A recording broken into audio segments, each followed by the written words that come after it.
Hey, after watching this video, you won't just be able to tune Rust perfectly for your PC's specs and your personal playstyle. You'll also learn what every single one of the 180 in-game settings actually does. I'll show you which 12 sliders don't affect anything at all, and which ones can absolutely destroy your frame rate. We'll break down how settings interact with each other, which ones you should never max out, and why so many PvP players run the game on a potato. While preparing this video, I dug deep into Rust's internal files and found over 60 interesting parameters that can't yet be changed through the in-game menu. You'll learn how to buff your character with a single console command, add more arrows to the God of Arrows, customize your item pickup menu, disable foot rendering on servers, and a whole lot more. If you're someone who just wants a ready-to-go solution, or if you simply don't have time to sit through a longer video, I've made a separate program that configures your game in a single click, using one of 3 custom-made presets. The first one prioritizes visual quality, perfect for content creators or anyone with a powerful PC who just wants to enjoy the game. The second setup focuses on gameplay. It'll make it easier to spot enemies, gather wood at night, build bases, and hide in bushes. And the third preset is all about raw performance. It dials every heavy setting down to a reasonable minimum, so even low-end PCs can deliver a stable frame rate. You'll find a link to download the tool in the video description. But if you're here to dive deep and want to spend an hour perfectly customizing the game for yourself, then listen closely. We're starting right now. We won't be adjusting the settings in the order the developers present them. For clarity, I've grouped all the options into a few key categories. First, we'll go through the settings whose optimal values don't depend on your PC's power. These don't impact performance much, but can make a big difference in how the game feels to play. All performance and graphics-related options are grouped into a separate category. The cool thing here is that I've prepared detailed benchmarks for each setting, so you can clearly see how they affect your frame rate. We'll also go over sound settings separately, and I'll share some tricks to help you hear enemies more clearly. Same with the control settings. There are a lot of hidden tweaks that can help tailor the game to your preferences. I'll be sharing useful console commands throughout the video, along with some useful binds. For your convenience, I'll be using the exact setting names used in the current version of the game, and I'll show both the name and the menu tab on screen, so you won't get lost. All the info from this video is also collected in a detailed spreadsheet on my Patreon page. It includes the name of each setting, its short description, performance impact, related console commands, everything you need. If there's something you see in your settings menu that I don't cover in the video, check the spreadsheet. I'll keep updating it until this guide gets a full rework. The link to the spreadsheet is in the description. Let's start with the gameplay settings. They're the most universal and easiest to understand. And while we're at it, go ahead and like this video and share it with your teammates. That way, you'll be helping both them and me. We begin with the first tab, Gameplay. We'll skip Field of View for now, as it belongs to another category. Head Bob. This setting makes your character's head sway while moving or performing actions. It makes the screen feel jittery, especially when switching weapons. It's completely unplayable. Also, make sure the setting shown on screen is set to 1 in your config. It's supposed to reduce screen shake during multiple explosions.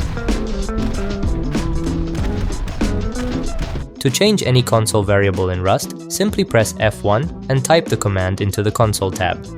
When you change a setting, the new value will appear in green text. That means it worked. Crosshair controls whether a crosshair is shown in the middle of your screen. Turn it on if your monitor doesn't have a built-in dot. If you're new to the game, pay close attention to how the crosshair behaves when crouching, moving, and so on. Rust has a dynamic crosshair system, and watching it closely helps you understand how your accuracy is affected. Along with that, let's adjust the aim radius. This setting determines how far from the center of your screen you can interact with objects. The default value is 0.2. Here's what it looks like in-game. The minimum is 0, the max is 10. All 3 values can be useful in different situations. For example, the minimum radius can help you place foundations more precisely near a cupboard, while the max can let you reach faraway items or loot barrels and corpses more comfortably. But for regular gameplay, the default is usually the sweet spot.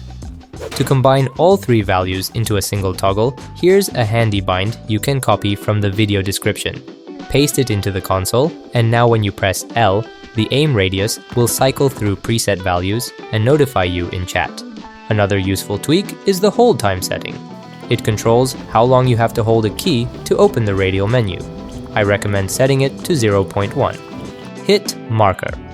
Displays a hit indicator when you land a shot on a player, animal, or certain objects like barrels or targets. Definitely turn this on. There's also a hidden setting tied to hit markers that controls how they're processed. If set to 1, the client shows the marker instantly when you hit. If set to 2, there's a slight delay, but the hit marker only appears if the hit is actually confirmed server side. This way, you don't get misleading feedback if a shot misses due to bad hit registration. If you're struggling with hit reg issues, try switching to mode 2. Hurt punch. This is a visual and audio cue when your character takes damage. I only recommend enabling it for beginners. For more experienced players, it tends to get in the way. Compass visibility. Controls whether the compass appears at the top of the screen. I recommend turning it on. It helps coordinate with teammates and find your base or body. If you place a map marker directly on your front door, you'll be able to use the compass to walk home, even in pitch darkness. Besides the standard on-off options, there are also hold and toggle modes, which let you bind compass visibility to a key like the right mouse button. FPS counter. Monitors your game's performance. The settings menu shows 4 levels, but there are actually more hidden values you can access via console commands. The higher the value, the more info it displays. 1 shows FPS, 2 adds frame time, 3 includes RAM usage. The number on the left is how much memory is taken up by world objects, items, inventories, and so on. The number on the right is the total memory allocated to Rust. If the left value keeps growing during gameplay, it means memory isn't being cleared properly, which can cause performance drops. I'll explain how to deal with that later in the video.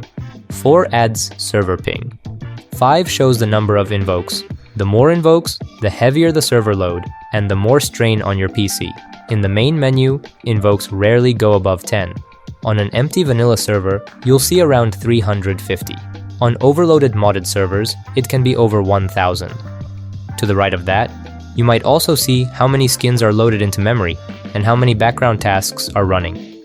If background tasks stay on screen constantly, something's gone wrong. 6 shows how much time Rust spends running scripts per frame. The higher the value, the more loaded the server. For example, on an empty map, the number is low. But if I spawn a few dozen bots nearby, the script time skyrockets, and the FPS drops. 8 displays how long each step of the frame rendering process takes. There are other monitoring tools too, for example, the F8 menu, which shows performance info, memory stats, and build info. And if you type this long command into the console, you'll also see your map's size, type, and seed directly on screen. Rich presence. This controls whether your Steam status shows the server you're currently playing on. It can be useful if you want your friends to track your activity. But be careful. Your Steam status is the easiest way for your neighbors to track you down for an offline raid. Ideally, turn this off and set your Steam status to invisible to stay at least somewhat protected from monitoring. Bag gifting. Lets you decide who can gift you sleeping bags. Anyone, friends only, or no one at all. There's also a hidden console parameter that controls how fast sleeping bags get removed from the map.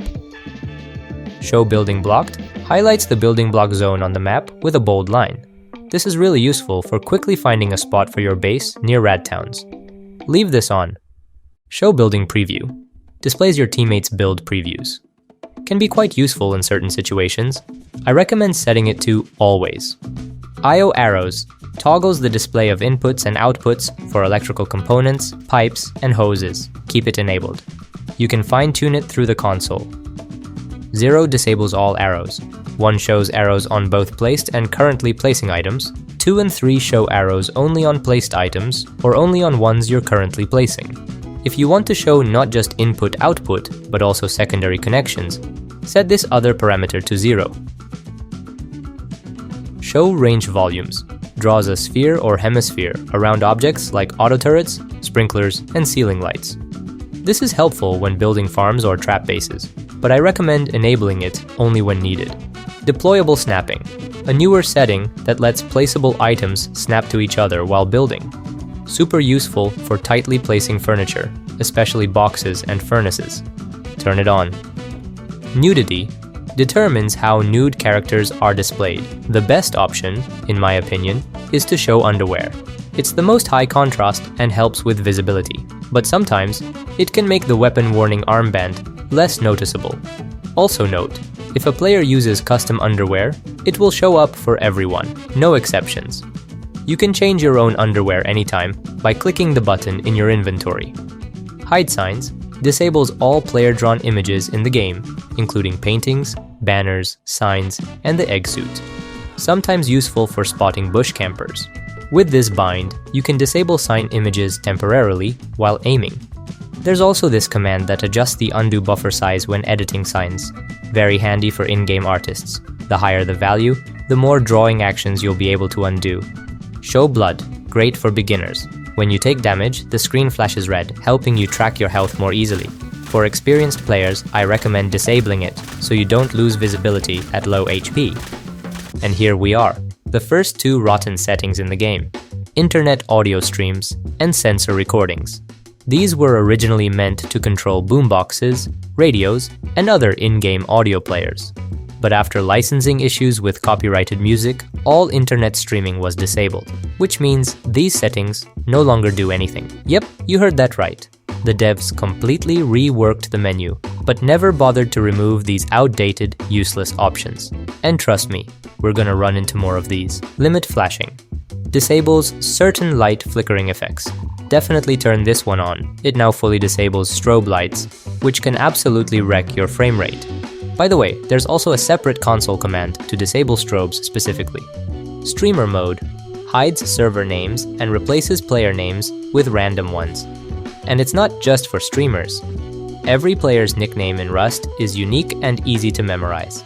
If you're playing on Asian servers and can't read the characters, or if your neighbors like to constantly change their names, this setting is worth enabling. Hide DMs in streamer mode. This one is useful exclusively for streamers, and the name pretty much explains what it does. Steam nicknames replaces in-game names with custom nicknames you've assigned to your friends in Steam. Super helpful if your teammates like changing names all the time.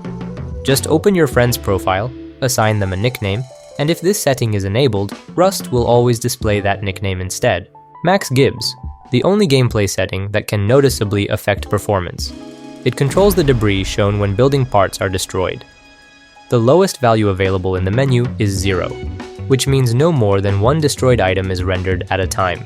However, through the console, you can set it to -1, which disables debris completely, which is useful during raids. There are also two hidden settings that control debris. One for their render distance and one for how long they stay before disappearing. The first one can be added to launch options with a value of 0, which completely disables debris. Although keep in mind, this also disables destruction sounds. Upgrade effects plays a flashy and fairly loud animation when you upgrade a building block. Totally a matter of personal taste. I personally find it annoying and distracting, but some players might enjoy it. RGB lighting. Integration with lighting on some SteelSeries and Razer devices.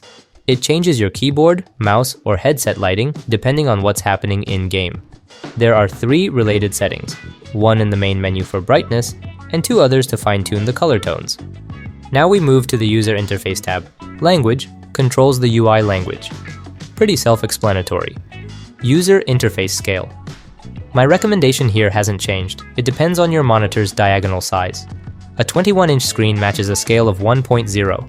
Then, reduce it by 0.1 for every additional 2 inches. So, for a 27-inch monitor, the optimal scale would be around 0.7 in my opinion. Show HUD. Mostly useless on its own, but can be used in binds or to take clean screenshots. Show chat. Disables all in-game chat, including system notifications and admin messages. I don't recommend turning it off. If chat spam is what's bothering you, use the next option instead. Doesn't fully disable chat, but hides all messages from global chat. /commands, error messages, and private messages will still appear. Auto switch chat channel. automatically switches you to the clan or global chat when you join or leave a team and shows a message about it in chat, as useful as an eggshell splitter.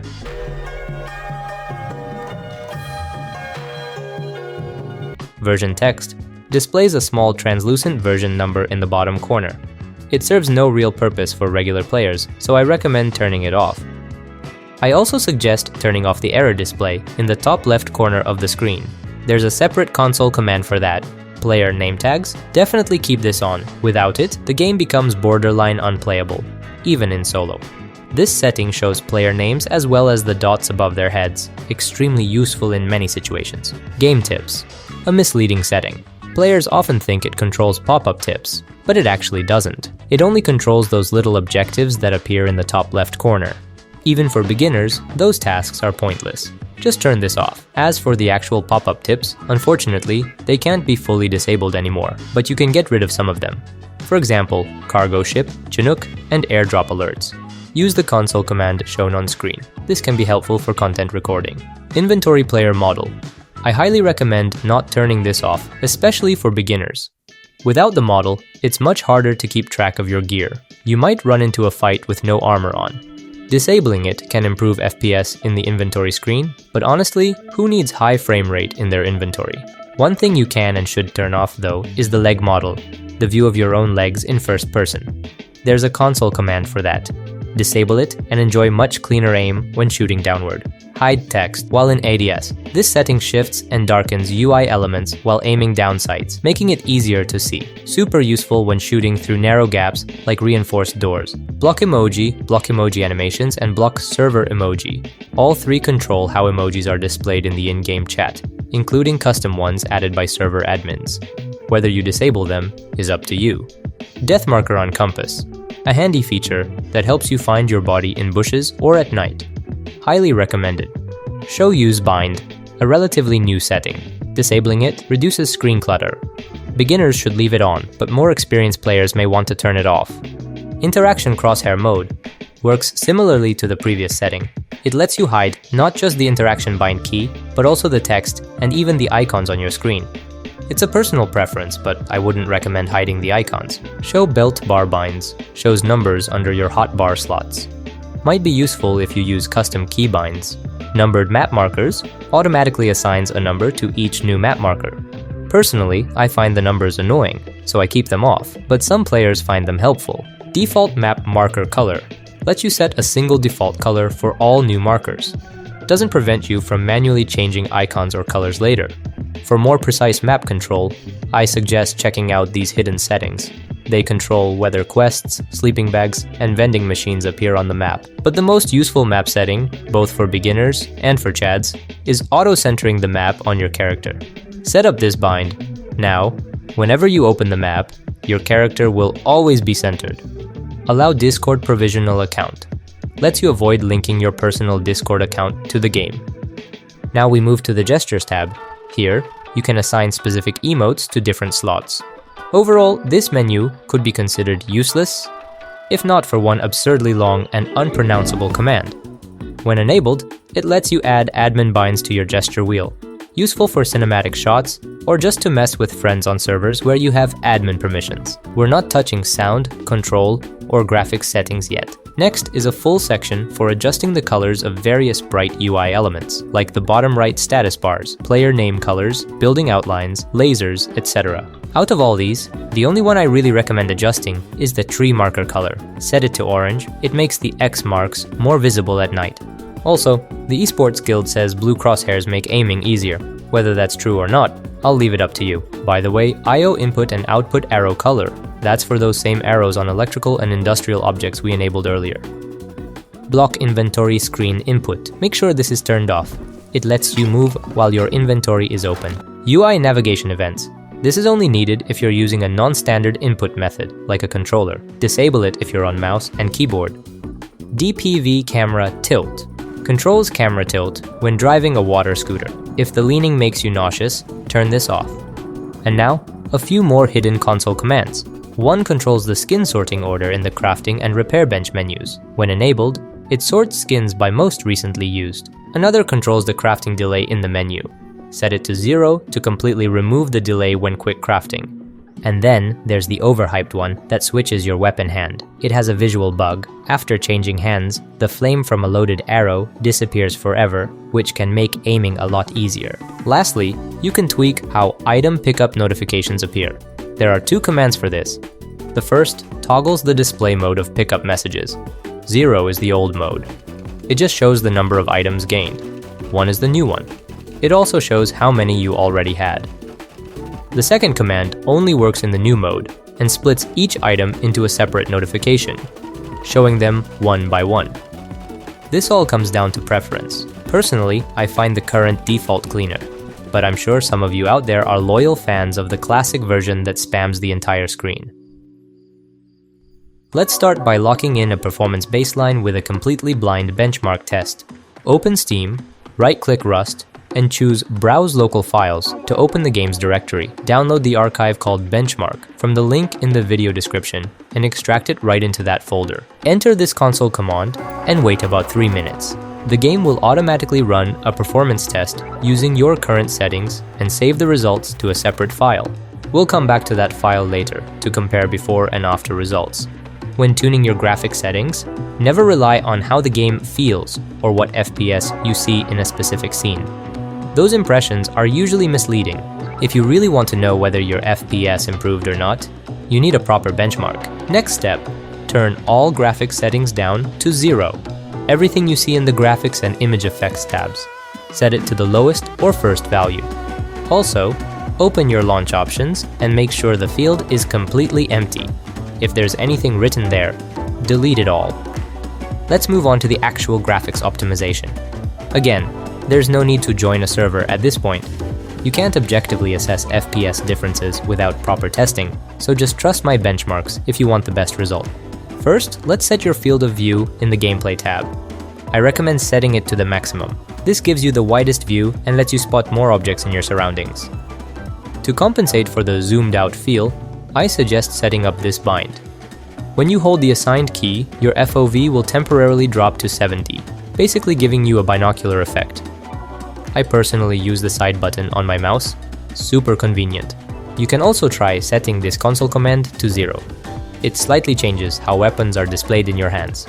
I personally prefer the default, but again, it's up to you. Now don't forget to open the screen tab. Set your resolution to the maximum available. Unless you're a die-hard fan of stretched resolutions, don't lower it, whether you're on a high-end PC or a low-end laptop. If you do play on square resolutions, it's better to set them through Windows display settings, not in-game. Otherwise, you risk losing a ton of FPS for no reason. As for screen mode, Rust now only offers borderless full screen and windowed. In every case, windowed mode is worse for performance and also less comfortable to play in. Some of you may remember that before the industrial update, Rust used to have a third mode, exclusive full screen. It was removed when the devs upgraded the game to a newer Unity version because it started tanking FPS. Some players continue to force this mode through launch options using this command right here. So here's the deal. If you ever see a guide released after February 2nd, 2023, recommending this command, ignore it completely and move on. Why? Because in every scene where your GPU isn't running at 100% load, you'll experience massive frame rate drops just because of one command. VSync is a technology that prevents your frame rate from going above your monitor's refresh rate. Nowadays, most modern monitors come with built-in FreeSync or G-Sync support. If yours does too, feel free to turn VSync off. The only reason to keep it on is if you're getting weird screen tearing like this. If you notice visual breaks or splits on the screen, turning on VSync can help. It will cap your frame rate to match your monitor's refresh rate and eliminate those tears. FPS limit. This lets you manually cap your frame rate using a slider. I highly recommend setting a hard FPS limit for everyone. If you've got a high-end PC, crank the slider to the max. This will prevent your GPU from rendering thousands of frames per second on the server loading screen, which causes your hardware to coil whine like crazy. If you're on a lower-end PC and your FPS jumps wildly between 30 and 50, it might be better to limit your frame rate to something stable like 40 FPS. That way, your gameplay will feel smoother and frame time won't bounce all over the place. Also, I suggest enabling these two options. This prevents your PC from rendering unnecessary frames when you are not actively playing, helping to reduce temperatures and power usage. Now let's move to the main Graphics tab, where all the real magic happens. Render Scale. This is the setting I recommend using instead of lowering your actual screen resolution. It reduces the resolution of in-game rendering without turning your UI into a blurry mess. If you're on a mid-range or high-end PC, set it to maximum. If not, test it out and check your benchmark results to find the sweet spot. Global Rendering and Global Render Distance. Both of these settings are currently useless and don't do anything in the game. Shader Level. This controls the rendering of terrain and rocks. It used to have 600 values, now it has 6. But honestly, I still think there are only 4 real levels. Yes, technically something changes between values 5 and 6, but as a player you won't see a difference. Don't set it below 1. The 3% FPS gain is not worth turning your game into potato mode, like a mobile game. Even if you're a hardcore PvPer, I wouldn't recommend it. Lower values make textures look a bit blurrier, which can help spot enemies, but they also become much darker. For weak PCs, I'd recommend setting it to 3. It offers good performance and decent texture quality. If you care about visuals, don't be afraid to sacrifice a few frames and go all the way up. Close up, the difference might seem minor, but at long distances, textures become much more detailed. And by all the way up, I mean value 5, not 6, because visually, 6 doesn't improve anything. Now, if you're playing Rust on integrated graphics, meaning you don't have a dedicated GPU, try setting shader quality to 0 and run the benchmark. Shaders use a lot of VRAM, so disabling them completely could significantly boost your FPS. Draw Distance. This setting determines how far out objects will be rendered. Here you have 2 options. If you're playing on a weak laptop or old PC, try setting it to minimum. Downsides. It'll be harder to track helicopters, spot airdrops, or see the oil rig or cargo ship from afar. But the upside? You'll gain about 5% more performance, with very little visual quality loss. Just keep in mind, this gain mostly applies to simple scenes like beaches, oceans, or underground tunnels. If your PC is decent, just max it out and don't overthink it. Also, for some weird reason, changing draw distance affects shadow quality. The lower the draw distance, the better the shadows look. Yeah, don't ask, just accept it and move on.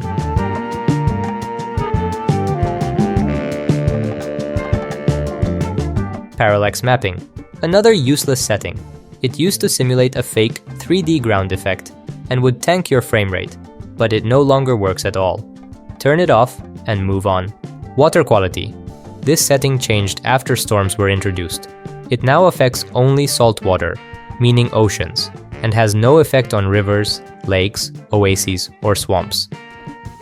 It drains performance in every scene, even if there's no ocean nearby. And it has a noticeable impact. The only reason to turn this above 0 is if you're recording content. If you're just playing normally, set it to 0. Water Reflections. Unlike water quality, this affects all water types and actually improves visuals. It doesn't hurt FPS in areas without water either. If you've got a strong PC, max it out. Grass Displacement. When enabled, grass bends when touched by objects. Super helpful for spotting guns around bodies. I recommend turning it on. Also make sure this command is set to 1. It's responsible for the highlight outlining of dropped items. Playing without it is rough, but if you're taking clean screenshots, you might want to turn it off temporarily. Another interesting hidden command. It controls foot deformation, how character feet adapt to the terrain. There are 2 related commands for render distance and update frequency of this effect. I didn't notice much FPS impact, but on very weak systems it might matter.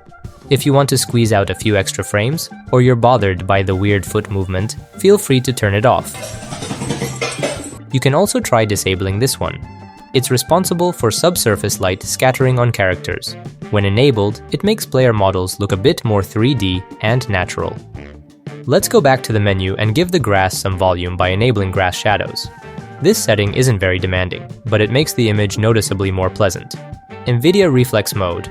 In theory, it greatly reduces input lag. I actually made a whole video on it, testing with 960 FPS slow-mo recordings, and found literally no difference. It also has no effect on FPS, so if you trust NVIDIA, Go ahead and turn it on, but don't enable NVIDIA Reflex Latency Marker. That's just a white box that appears when you click. You don't need it.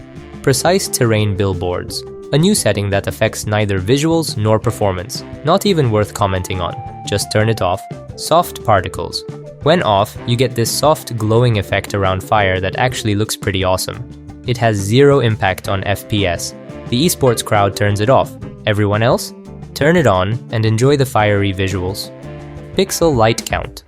A weird setting that can make some objects overexposed and also reduces visibility through certain transparent objects. It does affect performance, but only when those specific objects are nearby. Since it also makes some windows harder to see through, I recommend turning it off. Particle Raycast Budget. Yet another useless setting. No graphical effect, no FPS change. Turn off. LOD Bias controls how detailed assets appear based on distance. This used to be a hidden setting tied to your general graphics preset. On lowest graphics, it was set to 0.5. On Ultra, it was set to 1.0. And that's exactly the logic I recommend. Weak PC, set it to 0.5. Mid-range PC, around 0.75 to 0.8. Powerful PC, set it to 1.0 and don't go above it. Going higher won't make things prettier, just kills your FPS.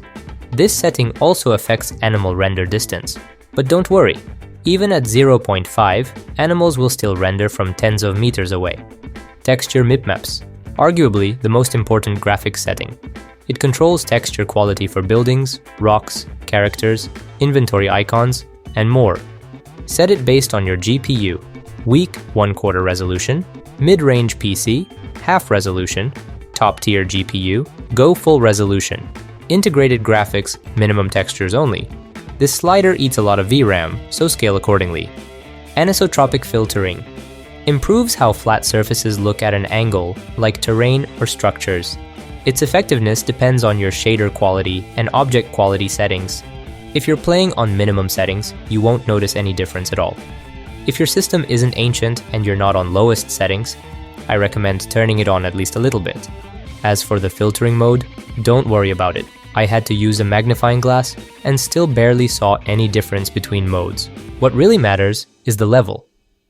As usual with the best devs from the best game, the number of slider values has nothing to do with the actual levels of filtering. Off and 1 look identical, 2 and 3 look the same, 4 and 5, same again, 6 and 7, yep, also the same. Everything above 8 looks identical. So in reality, we only have 4 real options, 2, 4, 6, and 8+. And guess what? All of them give the exact same FPS. So you've got 2 real choices. Turn it off and gain a couple of extra frames at the cost of blurriness, or set it to 8 or higher and enjoy the cleanest visuals. Shadows. Previously, the most important shadow setting wasn't even in the menu. It was a console-only command called Shadow Mode. Recently, a new toggle appeared, Shadow Mask Mode, and for a moment, I thought the devs finally fixed things. But nope, it's a completely different parameter that does absolutely nothing. Like, literally, it has zero effect. So, here's what I decided. Forget the in-game shadow menu. Just use my pre-built shadow presets. There are 3 of them. First preset, soft, slightly blurry shadows. Perfect for low-end PCs or sweaty PvP players. For comparison, here's what the in-game lowest setting looks like. And the FPS difference was under 1% in benchmark. Second preset, for people who like crisp, defined shadows. I personally find it too sharp, but you might like it. Costs around 5% more performance than the first one. Third preset, the best visuals, combining sharpness and softness. Eats another couple % of your frames. For context, here's what the maximum possible shadows look like in Rust.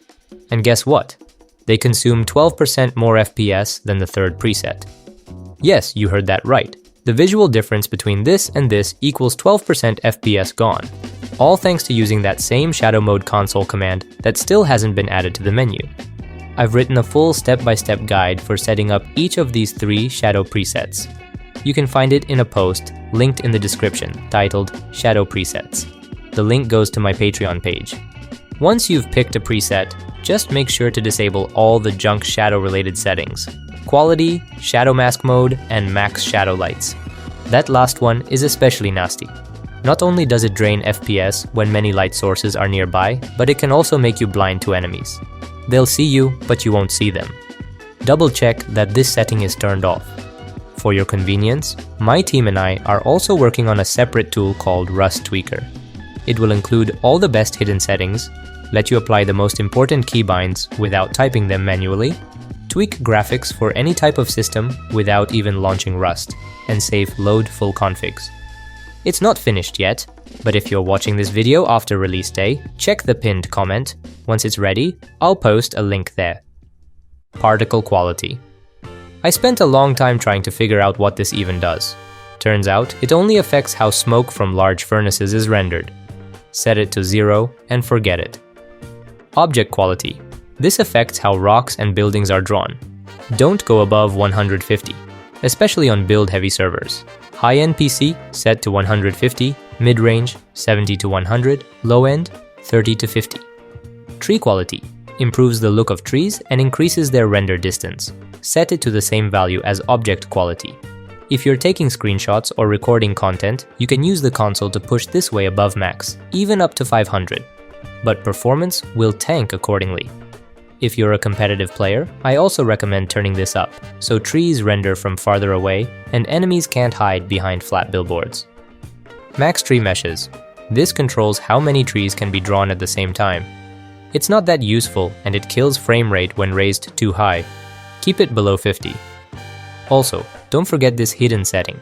It adds shadows to flat, non-rendered objects. Looks great, but in forests, it can really hurt visibility. If you care about visuals more than PvP, turn it on. Terrain quality. Set this to max unless you're really desperate. Doesn't impact FPS much, but it improves hill contours, which makes aiming easier. Grass quality. Honestly, it should be called grass quantity, not quality. It increases the number of grass bushes at medium distances. Makes the game look better, but harder to shoot. If you're a PvP sweat, turn it off. If you're here for visuals, crank it up. Decor quality. Another useless setting. It used to affect things like grass flowers and other small decorative elements, but now it does absolutely nothing. Moving on to the image effects tab. Depth of field. Adds artificial blur to simulate camera focus. It's meant for cinematic screenshots and content creation, and has a ton of tweakable parameters. But for regular gameplay, just turn it off and move on. Ambient occlusion. This one adds shadows where objects meet each other, and it's one of the main ingredients for a beautiful image in Rust. If you're a competitive player, or on a low-end PC, turn it off. If you've got a powerful setup, then definitely leave it on.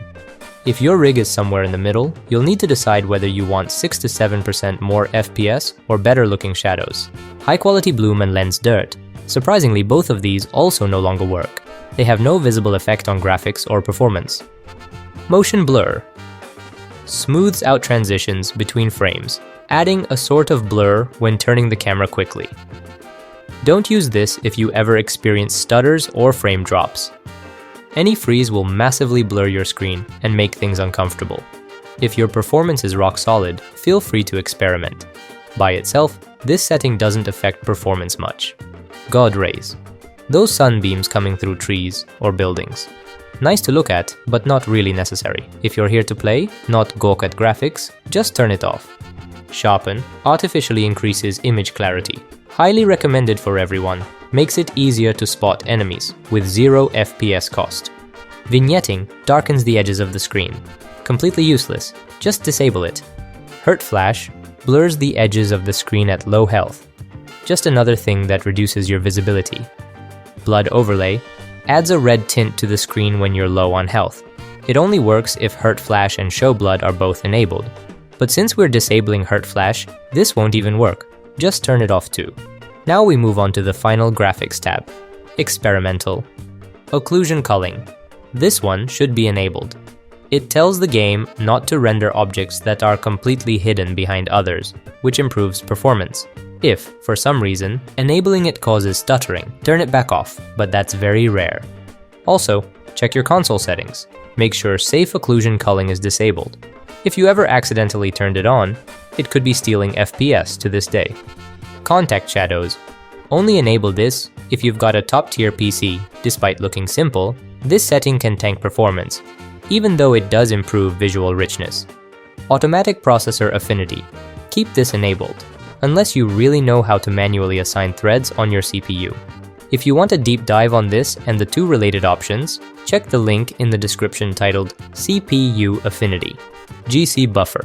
Controls the buffer size for Rust's temporary files, and it draws from your RAM. If you have 32 GB or more, max it out. If you've got 16 GB, set it somewhere in the middle. If you have less than 16 GB, lower it until the game stops freezing, especially if you see this warning in the corner of your screen. Besides adjusting this slider, I highly recommend binding this specific console command to a key you press every now and then. For example, your map key. Yes, the map will open with a slight delay, but it will drastically reduce the chance of a freeze during PvP. Ideally, assign the command to a free key and press it every 10 to 20 minutes. But since that's a hassle, binding it to your map key is a good compromise. Now we're down to the final 3 settings, which I've saved for last on purpose, because these are highly individual, and you'll want to test them yourself on an actual server. Let's start with DLAA. It only works on RTX graphics cards, and it's an AI-powered anti-aliasing method, designed to smooth out the jagged pixel edges along objects. DLAA does a fantastic job at softening those edges, almost flawless visually, but it does consume slightly more performance than traditional anti-aliasing. That said, you might notice some visual glitches. For example, when you move your camera quickly, reflections on water may lag behind slightly, which can look a bit odd. If that kind of trade-off doesn't sound great to you, you might want to try DLSS instead. It's a completely different technology, but from a player's perspective, it also uses AI to improve visuals and performance. However, DLSS tends to introduce more visible distortions, but in exchange, it can massively boost your FPS. It works by upscaling frames using AI, and the amount of distortion versus performance gain depends on your GPU model and quality setting.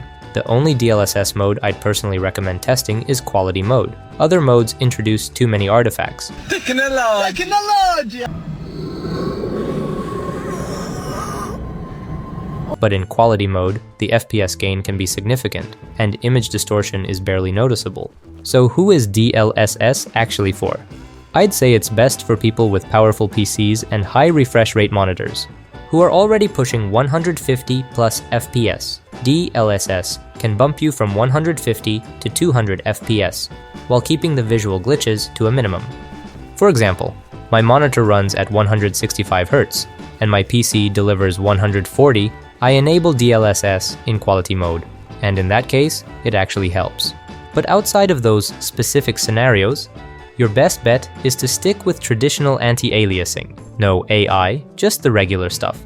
You'll see 3 options to choose from, and the best way to decide is to spend a day with each one and pick whatever feels best to you. Some players even prefer to turn anti-aliasing off completely, and that's totally valid too. I also strongly recommend joining a real multiplayer server, the one you normally play on, and opening your Steam settings. Under the In-Game tab, turn on the GPU usage monitor. Watch it during gameplay.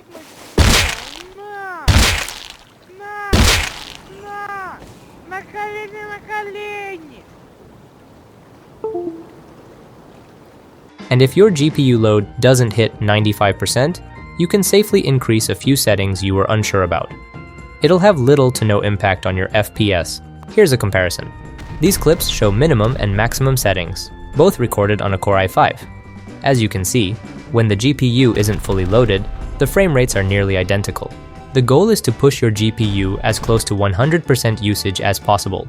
That's how you know your hardware is being used efficiently. If you want to learn more about this topic and how to optimize your PC specifically for Rust, check out my previous video on optimization.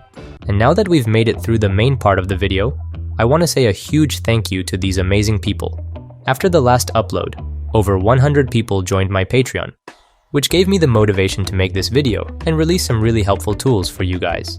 I genuinely want to create useful tools for the Rust community, because configuring the game through its built-in menu, even after the full UI redesign, is still a nightmare. Most of the important settings are still buried in console commands, and some can only be changed via launch options.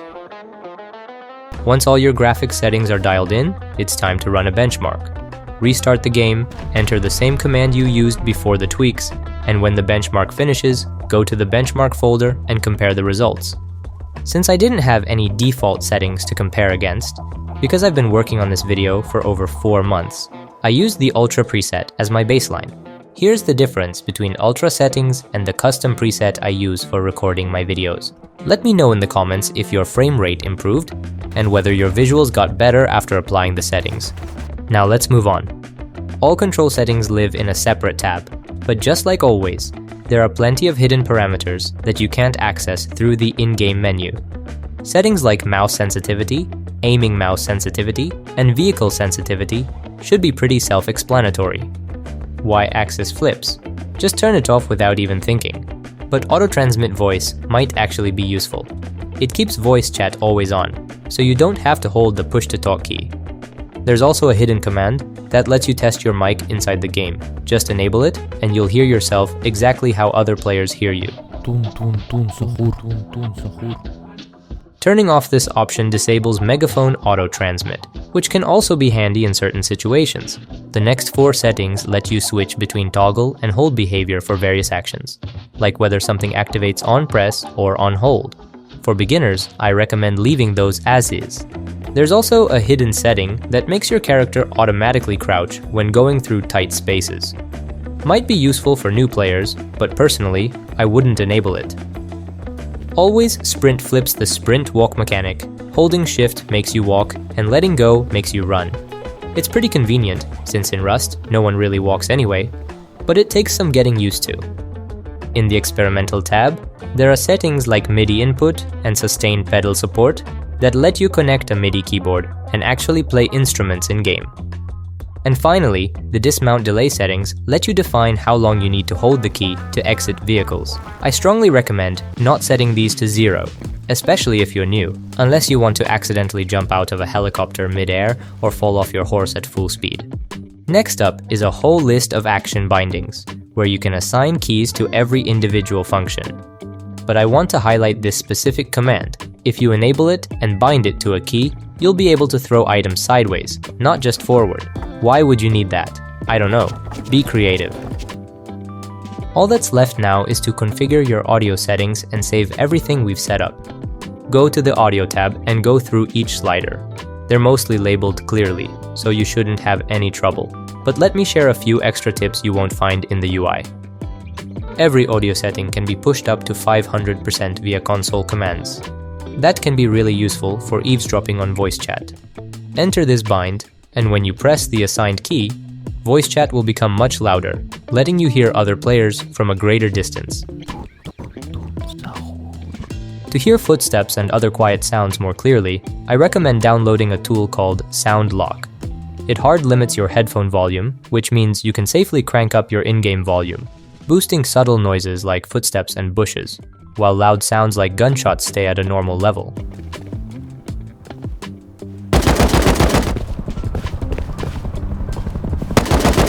If your headset supports spatial audio, try enabling 5.1 or 7.1 surround sound modes. In the end, sound is super subjective and depends a lot on your specific hardware, so test it and see what works for you. Once your settings are finalized, it's time to save them. Open the console, enter the save config command, then go to your game folder and find the config section.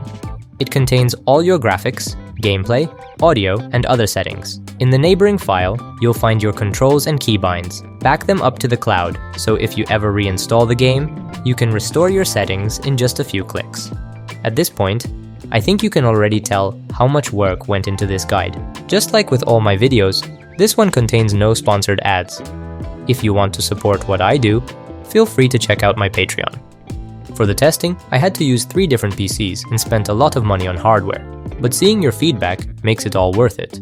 Make sure to subscribe to the channel if you want to see more helpful Rust guides, and I highly recommend watching this video on how to optimize your PC specifically for Rust. See you soon!